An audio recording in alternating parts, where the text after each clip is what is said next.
Hello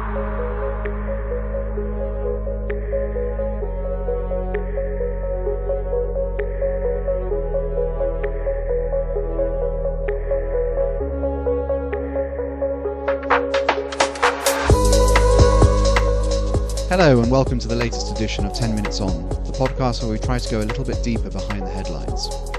My name is Guy Burton. I'm a researcher by training and an educator by profession, and that very much shapes how I approach this podcast. This isn't about breaking news or instant reactions. It's about stepping back and asking what's really going on underneath the surface.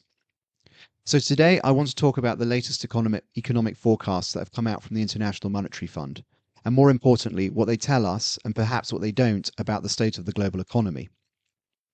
The IMF releases its global economic outlook 4 times a year, and the latest forecast, published on Monday, covers the outlook for the start of 2026 and beyond.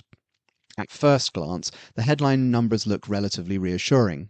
The fund is projecting global GDP growth of 3.3% this year, broadly in line with last year, before dipping slightly to 3.2% in 2027. What's striking is that these figures are not radically different from what the IMF was predicting a year ago, and that's notable given everything that has happened since. The return of Donald Trump to the White House, renewed trade threats, tariff uncertainty, and a general sense of political volatility have not, at least on paper, dramatically shifted the fund's overall outlook. But once you dig into the numbers, a more complicated picture starts to emerge. Growth in the advanced Western economies remains, to put it politely, rather anemic. In the United States, growth is expected to be just over 2% this year, peaking at around 2.4% next year, before slowing again. In the Eurozone, the outlook is weaker still, with growth hovering around 1 and 1.4% across the next few years. By contrast, the regions doing most of the heavy lifting in terms of global growth are emerging and developing economies. Emerging and developing Asia, including China, is forecast to grow by over 5% this year and next. The Middle East and Central Asia are also projected to outperform the advanced economies. In other words, global growth is being sustained less by the traditional centers of economic power and more by regions that now account for a larger share of the world's population and an increasing share of global output. In that sense, the numbers make demographic and structural sense, and so far, so reasonable. What's interesting, though, is that the IMF remains relatively upbeat despite acknowledging significant sources of uncertainty, particularly trade tensions and geopolitical instability. According to the fund, several factors may offset these risks. First, there is the promise of productivity gains from artificial intelligence. Second, inflationary pressures appear to be easing. Together, these trends, the IMF suggests, could support continued growth even in a volatile political environment. But this optimism comes with some important caveats. The IMF openly acknowledges that the margin for error is narrow. If the expected productivity gains from AI fail to materialize, investment could fall, asset prices could weaken, and household wealth could take a hit.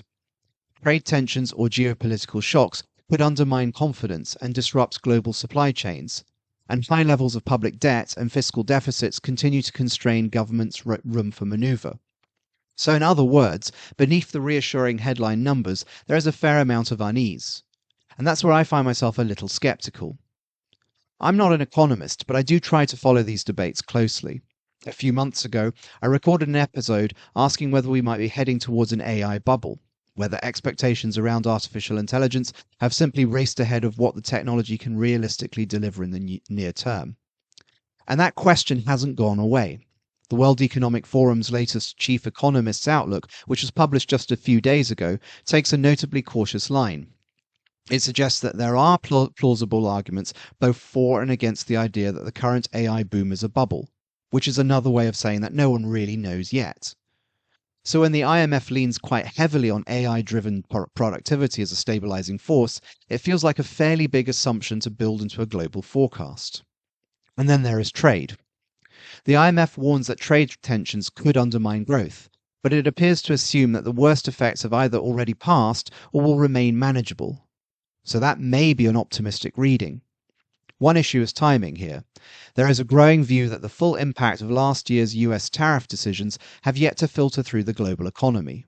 So far, much of the cost has been absorbed by importers rather than passed on to consumers. That may change this year, particularly if tariffs persist or are expanded. Politics matters here as well. Donald Trump may be relatively insulated from voter backlash, but Republican members of Congress are not. If higher prices begin to bite, pressure on the White House might increase. But whether that translates into policy moderation remains an open question. At the same time, there is a deeper structural shift underway in how global trade is organized. Global trade growth has been slowing for more than a decade.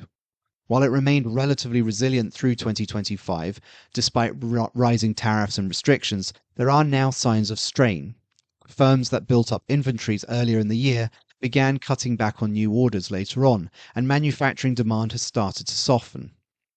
This matters because emerging markets and developing economies, which the IMF identifies as the main engines of future growth, now account for a larger share of global trade. That makes them more exposed if trade slows further.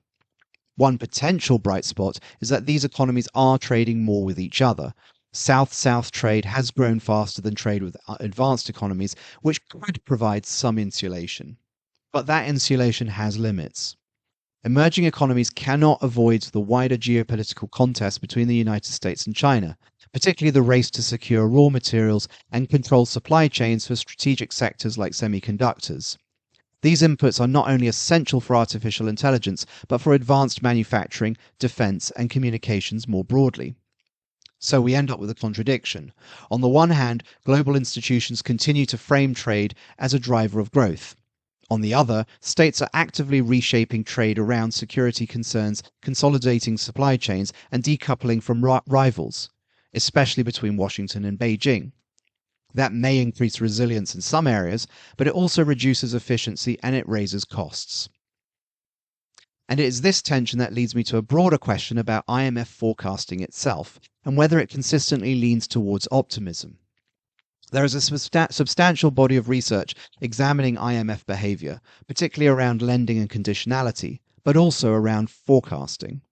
Some studies suggest that countries closely aligned with the IMF's major shareholders, notably the United States and Western Europe, tend to receive more favorable assessments, whether in terms of access to finance or in projected outcomes. The IMF itself has engaged in a degree of introspection on this matter.